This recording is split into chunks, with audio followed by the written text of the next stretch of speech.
Tomamos nuestra Biblia, hermanos, o pongamos nuestra mano sobre la Biblia y digamos: la palabra de Dios contenida en este libro es la verdad que acepto creer, es la enseñanza que me comprometo a seguir y es la esperanza que me atrevo a confesar. Nada me impide recibirla, nadie me evitará que la haga parte de mi vida y por ningún motivo dejaré de proclamarla. Estoy aquí para leerla, oírla y vivirla diariamente. Amén.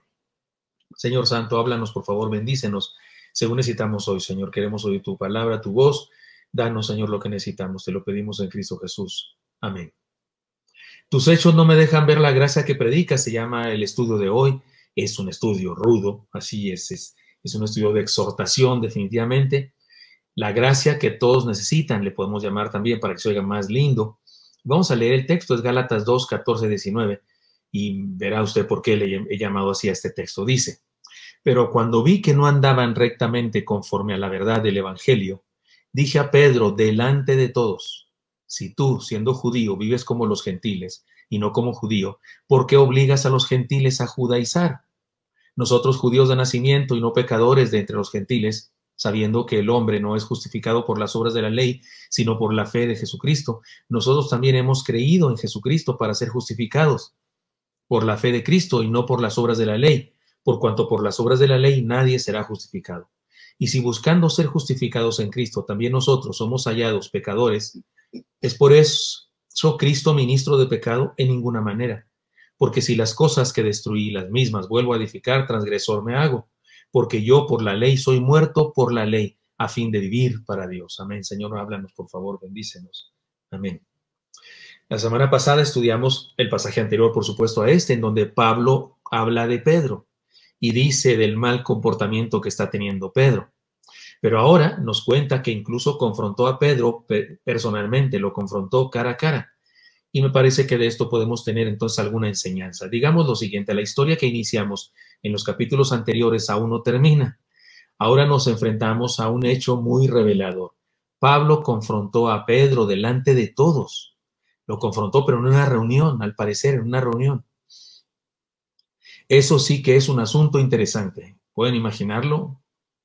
Pablo, uno que no fue de los 12 discípulos, pero sí fue un apóstol porque a él se le aparece el Señor, exhortando a Pedro, nada más y nada menos que a Pedro. No era cualquier hermano de la iglesia, y no, era Pedro.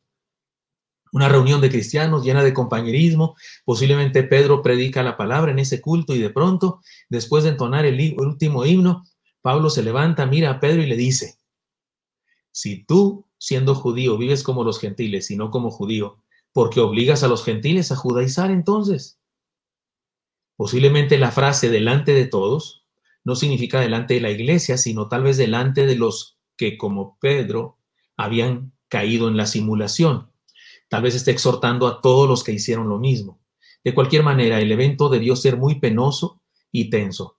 La exhortación continúa después de la pregunta y es posible que todo lo que esta carta nos sigue diciendo, que escribió Pablo, por supuesto, es parte de su comentario a Pedro y no terminará sino hasta el versículo 21 de este mismo capítulo. Es posible que esta carta, esto que está escribiendo Pablo, es su narración de este incidente, de cómo él exhortó a un líder de la iglesia por haber caído en la simulación y en el legalismo. Antes de analizar algunas de las enseñanzas, debemos entender lo siguiente. Cuando Pablo dice nosotros, judíos de nacimiento y no pecadores, no está usando un parámetro moral para distinguir a los gentiles de los judíos. Está usando el concepto tradicional de su cultura. En aquella época se llamaba pecador a todo aquel que no conocía y por lo tanto no seguía la ley de Dios. A nosotros nos resulta difícil llamar pecador a cualquiera que no es judío porque entonces estamos todos juntos. Pero en aquella época así se hacía y no se trataba ni de discriminación ni de una ofensa. Perdonen, hermana Yani, ¿podría cerrar esa puerta? Gracias, preciosa. Ahora bien, la vehemencia de Pablo y su atrevimiento se debe a lo importante del asunto. Así que debemos estudiarlo con mucho interés y para hacerlo claro les invito a considerar lo siguiente. Es decir, el hecho de que, estoy diciendo aquí de Pablo y de su vehemencia para contarnos esto, pero podemos hablar de otra cosa. El hecho de que Dios permitiera que esto se escribiera. Porque Dios pudo evitar que Pablo escribiera esto o pudo evitar que apareciera en el libro sagrado. pudo hacer que esta carta no estuviera ahí o que este pedazo se perdiera. Pero si Dios permitió que Pablo escribiera esto, si Dios permitió que Pablo tuviera esa vehemencia, esa pasión por decir esto y que lo escribiera, quiere decir que es muy importante para nosotros entonces. Así que aquí las enseñanzas.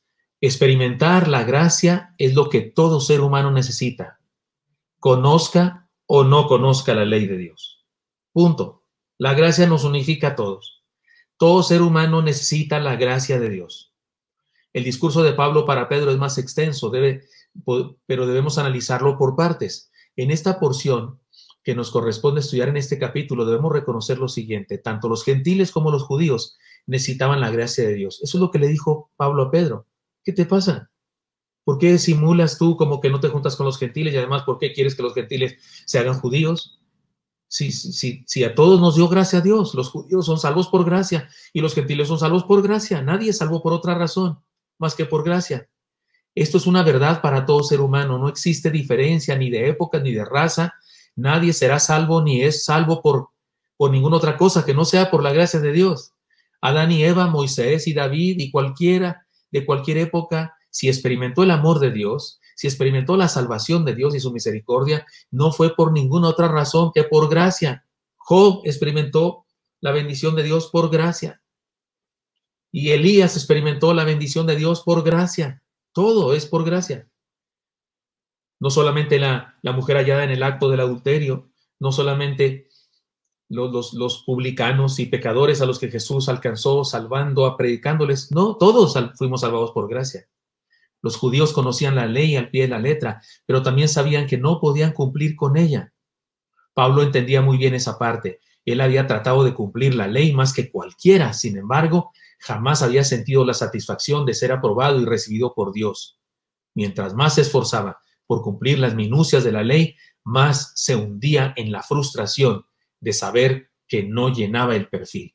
De hecho, Pablo dice eso cuando escribe sus cartas, cuando habla de la teología de la salvación en su carta a los Romanos, da a entender eso, que él se esforzó mucho por ser bueno, por ser mejor, ajustarse a la ley y que nunca obtuvo satisfacción y que se enteró también que nunca satisfizo la demanda de justicia de Dios, porque un ser humano no lo puede hacer, por eso tuvo que intervenir Cristo. Él sí satisfizo las demandas de santidad de Dios y por eso es que pudo morir por nosotros. Podemos decir sin duda que ese es el propósito de la ley. Nos confronta con nuestra pecaminosidad y con nuestra incompetencia. La ley es, ya lo hemos dicho en otros estudios de la Biblia, es como un espejo. Nos ayuda a vernos tal como somos, nos ayuda a vernos pecadores. Dios no nos dio la ley pensando que la íbamos a cumplir al pie de la letra. No, porque Él sabía que no podíamos cumplirla. Nos la dio para que nos viéramos y nos diéramos cuenta de lo limitados, incompetentes que somos para vivir bien. Así que ya sea alguien que conociera la ley o alguien que la ignorara, la condición del tal es la misma. Requiere de gracia de Dios para ser salvo. Nos da risa a mí y a mi esposa que hay personas que les encanta la idea de ser judíos. Salió en internet una lista de apellidos, supuestamente apellidos que son muy probablemente apellidos judíos. Y hay una larga lista, seguramente sale el suyo, porque sale el mío también, seguramente sale el suyo y el mío. Y había hermanas comentando, mis antepasados eran judíos. ¿Y qué? ¿Y eso qué? Y digo, seguramente ni es cierto, pero ¿y eso qué? O sea, ¿cuál es la cosa? Estamos como Pedro, confiando en la carne, confiando en la historia, confiando en la ascendencia. ¿Qué es eso? Pablo le está diciendo a Pedro, ¿de qué se trata, Pedro? Tú fuiste salvo por gracia y los gentiles son salvos por gracia. En eso somos parejos. Esto era lo que Pablo le molestaba de Pedro, que estaba haciendo diferencia entre razas, entre una raza y otra. De hecho, eso hace la gente el día de hoy. Hay un grupo de cristianos que se llaman los mesiánicos. Hay un hermano que antes venía a nuestra iglesia y se hizo mesiánico y no hace mucho pidió una cita pastoral para hablar conmigo. Venía con su esa no sé cómo se llama, cofia, no sé cómo se llama, de judío.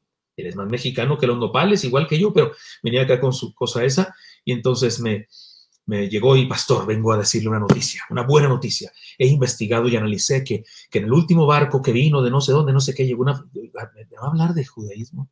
Me va a hablar de que yo soy judío. Mira, hermano, por favor. Incluso me molesté un poco porque me iba a quitar tiempo, 1 hora de tiempo que puedo dedicarle a mis ovejas para que alguien venga a querer convencerme de que yo confíe en la carne, que yo confíe en la herencia, que ni es cierto. Yo soy cruza en mi sangre hay sangre negra. Mi madre era muy morena y muy seguramente de su ascendencia había por ahí gente africana, seguramente. Y debo tener raza de allá, de los grupos étnicos de mi ciudad, de mi estado, seguramente. Y no dudo que pues, mi apellido es español, seguramente. Es un revoltujo bárbaro y estoy, pero orgullosísimo de eso, de mi revoltura de razas. ¿Cuál es el problema? No creo ni tantito ser de raza judía, ni mucho menos, ni me interesa. Pero el día de hoy hay gente buscando eso, tan igual que Pedro. De la gracia habéis caído, les diría Pablo, a esas personas. Es por gracia, es por puritita gracia. Pedro finalmente había descubierto la gracia de Dios y había perdido el temor a juntarse con los gentiles. Sin embargo, no lo había entendido todo. ¿Se acuerdan cuando finalmente fue a la casa de Cornelio? Finalmente entendió que ellos también se convertían. Pero no lo había entendido todo, ya que ante la presencia de los judíos de abolengo se retraía. De acuerdo con Pablo, necesitaba entender que los unos y los otros estaban en las mismas condiciones delante de Dios. Como aprendimos en el capítulo anterior, la gracia nos iguala a todos los seres humanos. Y al reconocer que somos iguales, el trato entre nosotros se perfecciona. No importa cuánto tiempo tengamos en la iglesia, si nuestra familia fue cristiana o no, no importa si estudiamos en una escuela de religión o hemos sido educados en el ateísmo, delante de Dios somos seres humanos que necesitamos su gracia y por su amor podemos recibirla si lo buscamos. Experimentemos la gracia y aceptemos a todos aquellos que también la necesitan. Color de piel, nivel cultural, condición moral de nuestro pasado, barrio donde vivimos, tonito en el que hablamos. Nada de eso hace diferencia entre nosotros. Todo ser humano necesita la gracia de Dios. Los modelos, las modelos, los que ganan concursos de Mr. Universo o Miss Universo, los que ganan concursos, los premios Nobel y un pordiosero ante Dios, parejo, necesitan la gracia de Dios. La misma gracia de Dios necesita a todo el mundo. Y si no experimentan la gracia de Dios, igualitos están perdidos todos. El premio Nobel y el pordiosero que desde niño es pordiosero y que no terminó el primero de primaria. Igual delante de Dios necesitan la gracia. Y cualquiera de los dos que experimente la gracia de Dios irá a la vida eterna. Y el otro, independientemente de su condición, si no experimenta la gracia de Dios, está bien perdido. Así es que cuidado con ese pecado colectivo de la iglesia primitiva que se estaba metiendo en muchos creyentes, incluso al parecer en Pedro, de confiar en la carne, confiar en la raza. Eso es un error. Experimentemos la gracia y aceptemos a todos aquellos que también la necesitan. En segundo lugar, experimentar la gracia es una evidencia superior a conocer la ley. Es una vivencia, Disculpen, mis lentes ya no me están funcionando bien. Pero no puedo ir al oculista ahora, no hay manera, tengo que usar estos viejitos todavía. Experimentar la gracia es una vivencia superior a conocer la ley. Es bueno conocer la ley, es magnífico conocer la ley, pero si te quedas en el nivel de conocer, si me quedo en el nivel de conocer la ley sin experimentar la gracia, no sirve de nada. Experimentar la gracia, aún sin conocer la ley, es superior. Por supuesto, experimentar la gracia y conocer la palabra de Dios y estudiarla, eso no tiene nivel, ¿no? Pero solo conocer la ley sin experimentar la gracia, no es superior a experimentar la gracia. Y eso es lo que le pasaba a los judaizantes de aquella época. Conocían la ley, pero no habían experimentado la gracia. Los últimos 3 versículos de este pasaje son de lo más importante en la reflexión. En el siguiente capítulo retomaremos la idea y aprenderemos algunas cosas más, pero por ahora, para comprender con sencillez, permítanme puntualizar lo siguiente. Déjeme leerle los últimos 3 versículos y luego regresamos a esto. Dice así, los últimos 3 versículos son 19, 18, 17. Y si buscamos ser justificados en Cristo, también nosotros somos hallados pecadores. Es por eso Cristo ministro de pecado de ninguna manera. Porque si las cosas que destruí las mismas vuelvo a edificar, transgresor me hago. Porque yo por la ley soy muerto para la ley, a fin de vivir para Dios. Así es que, he aquí la explicación. La ley no salva a los seres humanos, pero nos ayuda a reconocer nuestra condición de pecadores. La gracia de Dios nos salva por la fe. La gracia nos salva por medio de la fe y no por obras que hayamos realizado. La gracia no nos insta a pecar, dice Pablo, sino a vivir una nueva vida en Dios. Porque hay gente que dice, ay, sí, los que creen que son salvos por gracia, sí. Entonces, ya nomás porque creen son salvos y luego andan viviendo, haciendo cosas malas. No se puede. No se puede, porque quien experimenta la gracia de Dios no puede hacer eso. Quien experimenta la gracia de Dios es motivado por la presencia de Dios en su vida, y por la gracia de Dios en su vida es motivado a ser diferente, a experimentar transformación. Es que la gracia no nos insta a pecar, sino a vivir una nueva vida. De hecho, hay gente que hasta dice, no, pastor, no diga eso, no diga que es por gracia, no diga que es la seguridad de la salvación. Hay gente que les molesta que se predique la seguridad de la salvación, porque piensan que es invitar a la gente a pecar, porque si una vez salvo, siempre salvo, ya eres salvo, entonces puedes vivir como sea. No se puede, porque una persona que de veras es salva ha sido transformada, está siendo transformada, fue transformada desde un origen, en un inicio, se llama la regeneración, y luego sigue siendo transformado en el camino que se llama la santificación. Entonces, no, la gracia no nos insta a pecar, sino que nos insta a vivir una vida nueva en Cristo. La ley cumple su propósito y termina su misión a llevarnos a Cristo. Ahí se acaba la misión de la ley. Nos hace ver lo pecador que somos, nos lleva a Cristo como ayo, dice Pablo en otro pasaje, como un maestro que nos lleva a la escuela, y la ley cumple su propósito y termina ahí cuando nos lleva a Cristo.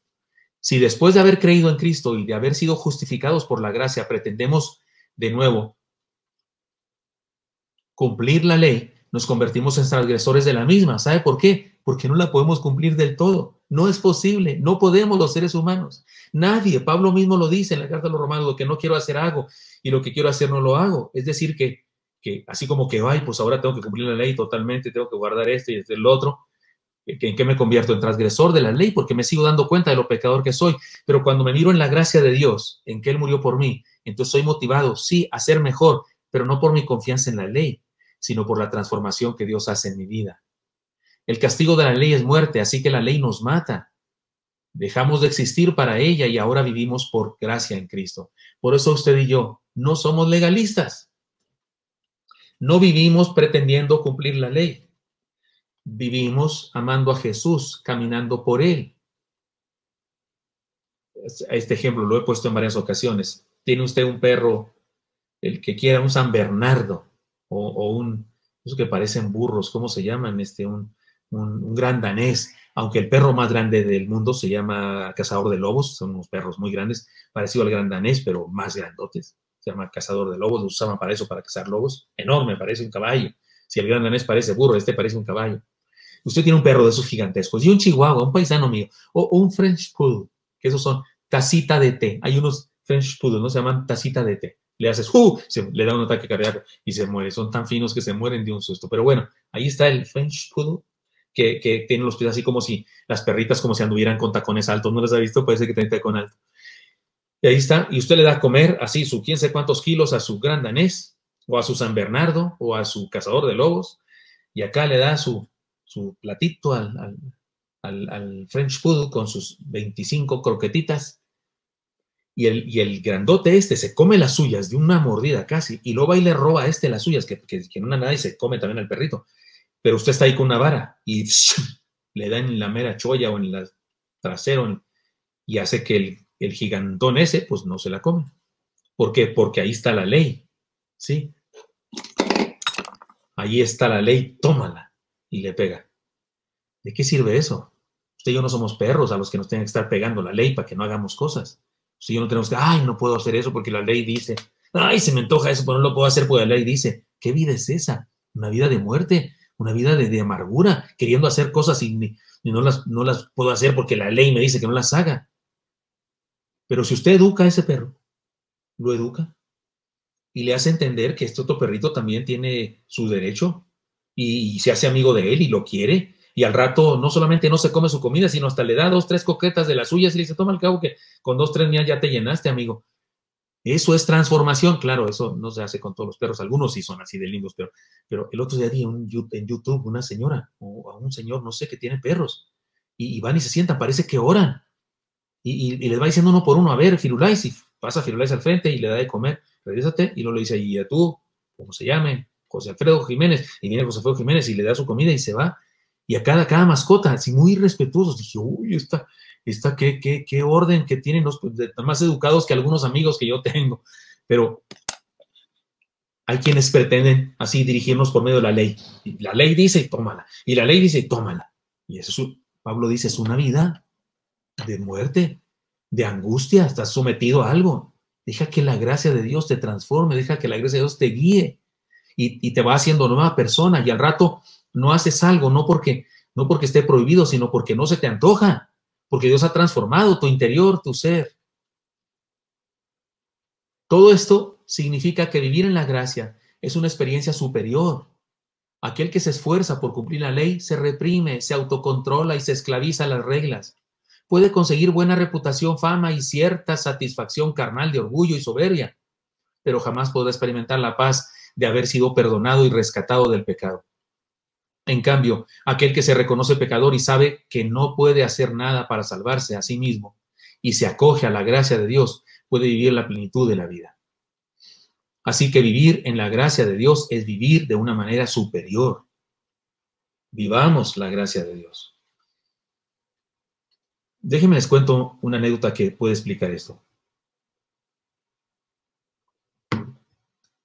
Fui a predicar a un congreso juvenil hace unos años. Estaban mis hijos niños. Y después del culto de clausura, el presidente del comité organizador me entregó un sobre de dinero con mis viáticos y una ofrenda de amor. También me dieron una camiseta y un adorno típico de la región. Yo había estado con ellos toda una semana, había dejado mis trabajos en casa, oficina, para servirles, y había tenido que mover a toda mi familia ya a esa región del país en el pequeño Volkswagen que Dios nos permitía tener. Porque viajábamos en esos Volkswagen por toda la República, un ruidazo bárbaro, porque ese Volkswagen tiene el motor casi adentro, ¿no? Es un cartón, nos divide, haciendo cuando va uno ahí, y son peligrosísimos. Viajaba yo con mi familia, con mis hijos, que en esa época sí cabían en el lugar de atrás, que estaba chiquito, y los jóvenes me dieron mi ofrenda de amor y mis viáticos, gasolina, casetas, eso. Así que yo agradecí con mucho amor lo que me dieron, pero déjeme decirlo, no es la manera como debe uno, un predicador, recibirlo, pero déjeme decirlo en términos pragmáticos, o en términos prácticos, más bien, prácticos, y de justicia laboral. Lo que me dieron me lo merecía. No fue gracia, me lo merecía, trabajé para ellos, les serví, prediqué, hice mi mejor esfuerzo, estudié lo que me dijeron que estudiara para hablarles de esos temas y estuve ahí, dediqué más de 8 horas, 24 horas, porque ahí viví en el campamento durante todo ese tiempo con mi esposa, con mis hijos, y les serví y trabajé para ellos. Se trató de un digamos, un pago, como dice la Escritura, el obrero es digno de su salario. De hecho, si no me hubieran dado eso, hubiera sido un problema de injusticia, porque yo gasté gasolina, gasté esto y lo otro, y me regreso a ver con qué me regreso, porque, es decir, no lo estoy diciendo por otra razón, porque también ha habido ocasiones en que voy a un lugar y sí, me dan las gracias, hermano, vamos a orar por usted con mucho, y yo agradezco mucho, y Dios me da de cualquier manera, de otro modo, porque Dios sostiene a sus siervos siempre. Pero en este caso lo estoy diciendo claramente así, para que se entienda, porque voy a decir ahorita una contraparte. Después de la actividad, nos fuimos a cenar. Todos nos fuimos a cenar. Varios de los jóvenes del comité organizador, mi familia y yo, cenamos muy sabroso en un famoso restaurante de la ciudad donde la especialidad era la carne asada. Fue todo un banquete. Pedimos una de esas charolas así, que donde tiene de todo, donde tiene todos los cortes más ricos, y ahí lo sirvieron, y ahí 1, 2, 3, y a las 3 nos lanzamos. No fue así, pero todos muy pudorosos. Pastor, por favor, primero. Hermana Yanni, por favor, sí, yo sí fui primero y saqué mis cortes favoritos. Y fue todo un banquete. Mientras comíamos, llegó a saludarme un hermano que había asistido a la iglesia que yo pastoreaba en otra época. O sea, había sido mi oveja en otra época. Él se había cambiado de ciudad y no nos habíamos visto desde entonces, por cuestiones de negocios, estaba por ahí junto con su familia, casualmente había escogido el mismo restaurante y era obvio porque era el restaurante más típico de la ciudad. Nos abrazábamos con alegría, no había pandemia en ese día, gloria a Dios. Ya se me olvidó cómo era esa época cuando te puedas abrazar con alguien, se me está olvidando, hermana Yani. Y nos abrazamos con alegría y compartimos alguna información de las situaciones de cada uno, cómo está el hermano fulano, cómo está el hermano perengano y esas cosas lindas. Saludé a él, a su esposa, a sus hijos, que estaban más grandes que la última vez que los había visto. También saludaron a mis hijos y a mi esposa.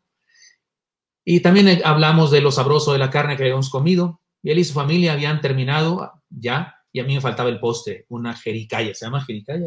Sí. Jericaya, que en esa época sí podía comer, no era ni celíaco ni diabético. Así que finalmente nos despedimos y ellos se fueron.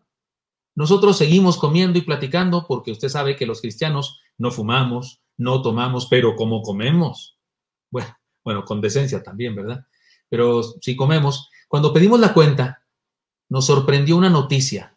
La señorita mesera me dijo, la cuenta está saldada, señor. No debe usted nada. Los jóvenes me miraban porque creían que yo le había pagado. Como estaban diciendo, pues, ¿qué onda con este pastor? Le dimos ofrenda y ya se le gastó aquí porque éramos un titipuchal. Y estaban pensando, órale, el pastor, qué espléndido. Se gastó la ofrenda que le dimos. Pero no, la cuenta estaba saldada. No debe usted nada. Los jóvenes me veían, creían que yo había pagado, pero no era así. La mujer nos dio confundidos y nos dijo, el hombre que usted saludó fue a la caja y pagó su propia cuenta y pidió también la cuenta de usted. Dijo que usted era pastor y la pagó toda. Y debo decir que incluso me dejó la propina, la de él y la de ustedes. Después dijo, espero que les haya gustado la comida. ¡Ja! Claro que nos había gustado. Y el que fuera gratis, pues nos gustó más, digo yo. Nos sorprendió muchísimo. Eso sí fue gracia. Eso sí es puritita gracia. No hicimos nada para merecer esa comidota. No hicimos nada. Debimos haber sacado de nuestro esfuerzo, de nuestro trabajo, de ese que no es por gracia. Cada joven debió sacar de lo suyo, yo también de lo mío, y debimos poner de nuestro esfuerzo, del sudor de nuestro rostro, que dijo el Señor que así debemos ganarnos el pan de cada día, del sudor de nuestro rostro debemos sacar nuestro esfuerzo y pagar a la señorita que también está trabajando con el sudor de su rostro para servirnos, para que se junte el dinero y le pague al cocinero que también está trabajando con el sudor de su rostro para ganarse su dinero, y para el dueño que invirtió su dinero y rentó el lugar y todo aquello, se gane no por gracia, sino por su esfuerzo, su dinero. Eso es pago. Eso es porque se lo merece una persona. Pero lo que hizo el hermano ese, que a lo mejor me está escuchando y se acuerda de ese incidente, lo que hizo el hermano ese no es pago de nada. No es esfuerzo de nada. Es puritita gracia. ¿Y por qué pagó el hermano? Porque le dio su gana. Porque le dio su gana, porque me amaba, porque quiso favorecerme, sin merecimiento alguno. ¿Y por qué nos salvó Dios? Porque le dio su gana ofrecernos salvación gratuita, porque nos ama, porque quiere. Cuando entendemos eso, entonces vivimos la gracia y la compartimos, y no nos andamos midiendo por estaturas morales, ni estaturas intelectuales, ni estaturas de ningún tipo, ni estaturas raciales. No, porque entendemos que estamos todos igual. Todos igual. Los reyes allá que salen en las revistas de la realeza, esos reyes, y el pordiosero, y el drogadicto y alcohólico que amanece en la esquina de mi casa todos los días, ante Dios, son personas que de la misma manera, de la mismita manera, necesitan la gracia de Dios. Y si es así, entonces no andamos con simulaciones ni midiéndonos unos a otros. Por eso fue tan delicado y por eso Dios permitió que Pablo sí exhortara a Pedro, y al parecer públicamente, por lo menos posiblemente en el grupo de siervos, o tal vez era el grupo de diáconos, yo qué sé, pero en un grupo de estudiosos, y seguramente lo exhortó porque sabía a ciencia cierta que él estaba haciendo eso, pero solamente también lo exhortó para que los que estaban ahí que Pablo no sabía de ciencia cierta que hacían eso, pero sospechaba que lo estaban haciendo, también lo recibieran, como dice el dicho, ¿no? Te lo digo a ti, Pedro, para que lo escuches tú, Juan, o algo así dice el dicho, ¿no? No sé si cambié de nombres, pero se entiende. Lo que quiero decir al contarles esta historia que les conté antes de la carne asada apagada, es muy claro. La salvación no es un asunto de nuestro esfuerzo, no es algo que nos merecemos, es un regalo. La justificación de nuestra vida no es un sobre con nuestros viáticos y con nuestros honorarios. No, la salvación no es un sobre con nuestros viáticos y nuestros honorarios. No, la salvación es una canasta enorme de bendiciones que no hemos hecho nada para merecer. Hoy comimos. Siempre es así, por supuesto, en nuestra casa siempre es así, pero hoy de manera especial comimos por gracia. ¿Por qué? Porque comimos algo que diferentes hermanos el día domingo nos trajeron. Y comer era tanto que comimos una parte, pero otra parte no la habíamos comido. Y ahí se guardó y hoy la sacamos otra vez y volvimos a comer. De gracia. ¿Por qué? Porque no fue algo que yo fui a la tienda a comprar. No es algo que mi esposa fue a la tienda a comprar y dio un dinero y le dieron esos cortes, dio un dinero, le dieron ese chamorro, dio un dinero, le dieron esas costillas. No, no. Fue algo que alguien tocó la puerta de nuestra casa y por pura gracia, por puro amor, dijo, hermano, aquí les traemos esto. Y lo comimos. Cuando uno entiende eso, entiende el valor que tiene y el valor que tienen los demás. Y nos sabemos redimidos por puridad gracia. Vivamos la gracia hasta que se nos note en nuestro trato con los demás. Señor Santo, te doy gracias porque me das permiso de compartir esta palabra con mis hermanos y mis hermanas. Te pido, Dios, que seamos una iglesia que cree, conoce, vive, experimenta la gracia. Ahora que estamos así, Señor, en pandemia y algunos empanicados y algunos ya hartos, algunos incluso teniendo problemas matrimoniales o familiares entre hermanos, padres e hijos. Señor, ahora que estamos así, ayúdanos a entender tu gracia que se exalta y que nos reconozcamos, Señor, igualados por tu gracia con respecto a todos los demás. Y que no caigamos en la simulación del legalismo y del orgullo basado en la carne de muchas personas, incluyendo Pedro, de acuerdo con tu palabra. Libéranos de eso, Señor, y que vamos experimentando nosotros personalmente la gracia y compartiéndola con otros. Te lo pido en Cristo Jesús. Amén.